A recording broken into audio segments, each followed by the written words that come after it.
Yo, what is going on YouTube? I am Germ here. Today we are back once again talking about TSM. I told you guys in the last video there's still a couple more TSM stories we need to talk about. And even though we have a lot of the news, we know a lot of what's going to be going on for this weekend, maybe even for the rest of the LCS split.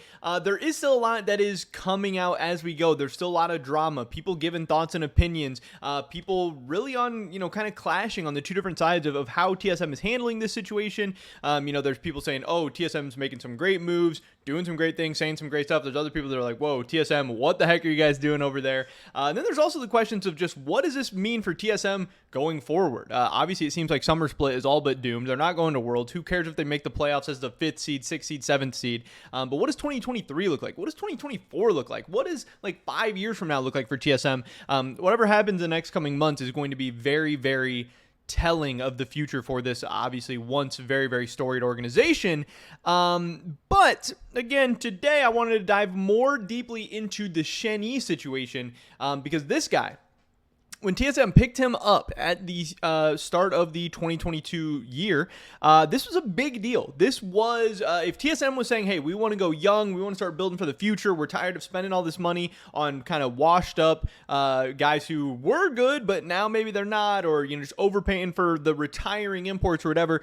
Shenyi was the centerpiece of this. This is a guy that was like 19 years old, something like that, a blue chip prospect coming out of China, a guy who was on FPX, played some games in the LPL, did well in some games in the LPL, and then had other LPL offers. This guy could have been the starting support for an LPL team throughout this whole year, but he took a chance, he took a risk, and for sure got more money to go over to TSM. And this was TSM's opportunity to really have, if Shenyi panned out, one of the better supports maybe in the world if everything went as planned. Again, this guy has at least that kind of talent, that kind of potential. Now, maybe, with all prospects, maybe they work out, maybe they don't, but it's a very similar situation to what C9 has going on with Berserker. Berserker is absolutely a top tier prospect coming out of Korea, and Shenyi at the time, and hopefully still is, one of the top tier prospects coming out of China. Again, a guy who Berserker probably could have been playing in the LCK. Shenyi definitely, we know, could have been playing in the LPL, but fast forward to where we are today, July 13th, 2022.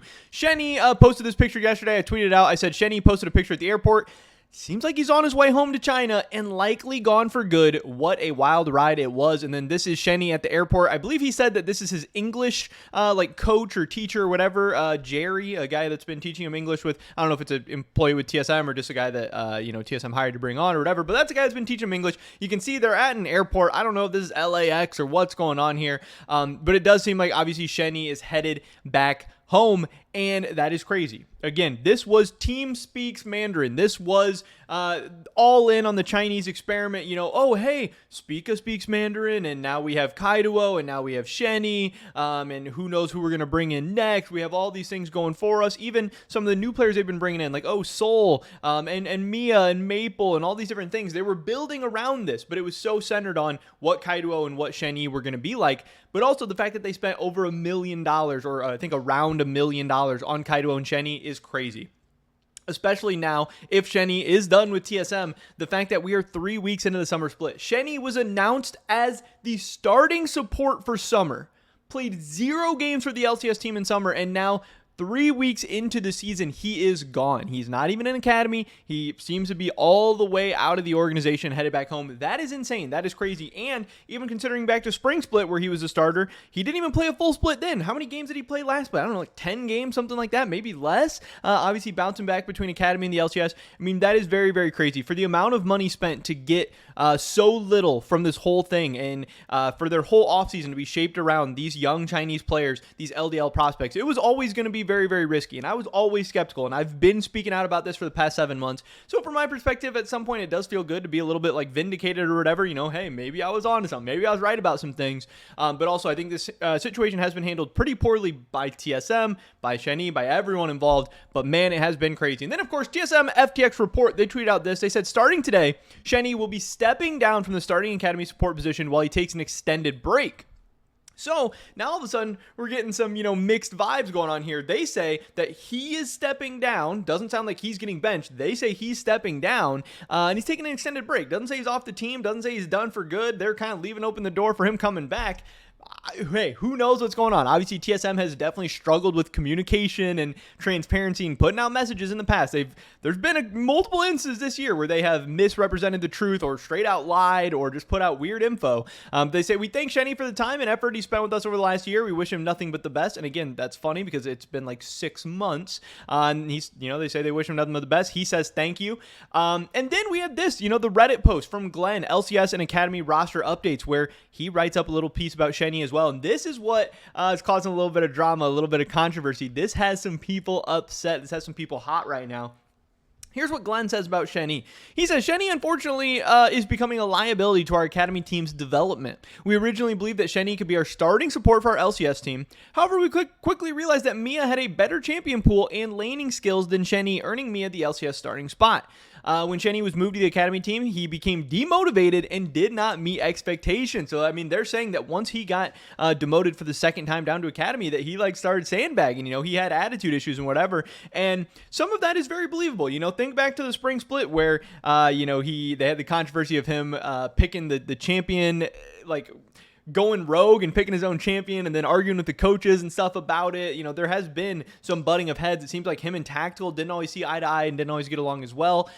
This is crazy stuff to put out publicly. Again, we've been calling for TSM to be more transparent, open, honest, and they said they were going to be. So this is a very, very interesting peeling back of the curtain. But I do think the whole TSM support situation does get a little crazier when you realize that, hey, Mia hasn't been very good in the LCS. I mean, so far he's had one really great game and then maybe a couple good games and a couple bad games as well. So the fact that Shenyi, they think Shenyi's worse and they think Shenyi's not worth bringing up to the LCS or doing anything with, kind of crazy. It would be different if Mia was up at the LCS level popping off and TSM was winning games. Mia hasn't been that good and TSM's losing. Shenyi's still not getting a shot. So that must really tell you, what TSM thinks about Shenyi, but also what's going on behind the scenes. They have here, this lack of motivation combined with the absence of shot calling stunted the development of the Academy team as a whole. Instead of waiting until the end of summer, we thought it would be best to make the necessary changes now so we can properly evaluate our junior Academy players going into the next offseason. So again, to me, this doesn't read like Shenyi stepped down. This reads like Shenyi got benched. This also doesn't read like Shenyi's gonna be welcome back or that Shenyi wants to come back. So I don't know why there is such a discrepancy between what Glenn is saying here and what TSM is putting out on Twitter. This seems like the professional PR statement bullshit or whatever, and this maybe is more like what happened. Otherwise, Glenn is just not being truthful or mistelling what's happening or lying or whatever, which gets kind of weird. I find that hard to believe. I think this is probably more the case, but who knows? Those are the two kind of mixed signals and mixed statements that we're getting from TSM. Also thought it was interesting, Cubby, he tweets out this. He says, Shenyi played poorly, but are we publicly calling a player a liability? What does stepping down mean? Seems like he was forced out. Differences between the Reddit post and Twitter post aren't acceptable, and he's absolutely right. It is very, very weird, the differences between those posts. And then Peter Dunn, head of coaching staff for Evil Geniuses, he decides to chime in, and he's a guy who's been saying this for a while. For the past couple months, there was Discord messages, posts, and stuff from him being like, hey, if you were a Chinese player or a young international player or whatever, would you go to TSM at this point? Would you ever take the chance of leaving your home and leaving the LPL or LCK or whatever and coming over to TSM? And now he makes those comments a little bit more public. He says, this is not how you release a Chinese player if you want to recruit more Chinese players to your team in the future. And I don't know if TSM does. I don't know if this year has gone so poorly for TSM or if the new management even was on board for the Chinese players and the LDL and TeamSpeak's Mandarin stuff in the first place, or if they've decided, hey, we want to go more native because now TSM, their new lineup that they're going to be rolling out this weekend is going to have 4 resident players. I believe they are now going to have the most resident players of any team in North America all of a sudden. So maybe they don't care about recruiting Chinese players in the future. Maybe this is something that they've realized was a mistake and they never want to do again. But yes, if this is how they've treated not only Shenyi, but Kaido, and then made these public statements about them as well, this could definitely hurt their credibility, reliability, whatever, going forward in the future. And I figure it's already been hurt a lot. TSM back in the day when they were the team with all the branding, all the money, they could make you a star, you could go to Worlds, you could win a bunch of titles. Everyone wanted to play for them. They were huge in China, huge in Korea. European players wanted to come over all the time. Everybody wanted to play with Bjergsen. Now they don't have Bjergsen. Now they're not winning. Now their socials are definitely not what it used to be. They can't make you a star like they once could. And if, international players are going to kind of get treated weirdly like this, yeah, some of it maybe Shenyi deserved. but still, it could make other people wary. He goes on to say, I don't care the processes that led to TSM acquiring Kaido and Shenyi. Once they are your players and you bring them from LDL to LCS, treat them with respect. Force Within, he decided to chime in. He said, for some reason, we live in a world at the moment where rage-picking champs against your team's desire, the Rel incident from last spring, showing zero motivation to practice or play, actually negative gaming in academy, and stunting player and team growth is not a justification to be labeled a liability. And then Peter Dunn chimes in again. He says liability is a way of putting entire blame for situation onto the player that you yourself brought to NA and didn't look after. I'm not gonna air TSM's dirty laundry, but surely you have heard the rumors. When he is on his way out, it's disrespectful. So yeah, I don't know. Peter Dunn seems to be hinting at there might be a little bit more going on behind the scenes. I know we have heard people say that Spring Split 2022 TSM was, breaking point 2.0, and there was a lot of stuff that we weren't going to hear about, never got to hear about, whatever. TSM Legends, they had to cut a lot of the footage, all that stuff. But Peter Dunn seems to be hinting at something pretty spicy and pretty interesting here. I wish we knew. I honestly don't have a lot of information about what he's talking about, but I would love to hear the story. I'd love to hear the rumors. But yes, another day, another absolute banger over at TSM. Like I said, it does seem like Shenyi went to the airport. Seems like he's on his way back home to China. I would be shocked if he ever plays another game for TSM, North America, anything like that. TSM acts like he's just taking an extended break, but it seems like he is done. Seems like Chime and Mia are going to be taking over the show for the rest of 2022. Who knows what's going on in 2023? But man, just drama, controversy, craziness all over the place. I'm entertained. I hope you guys are too. But that's pretty much it for this video today. Definitely drop a like if you guys did enjoy it. I would appreciate that so much. Leave a comment down below. Let me know what you guys think about anything we talked about in this video today. Subscribe, stay up to date on all my latest content. Consider checking out the Discord. First link in the description below. Hopefully catch you guys in the next one. But until then, peace.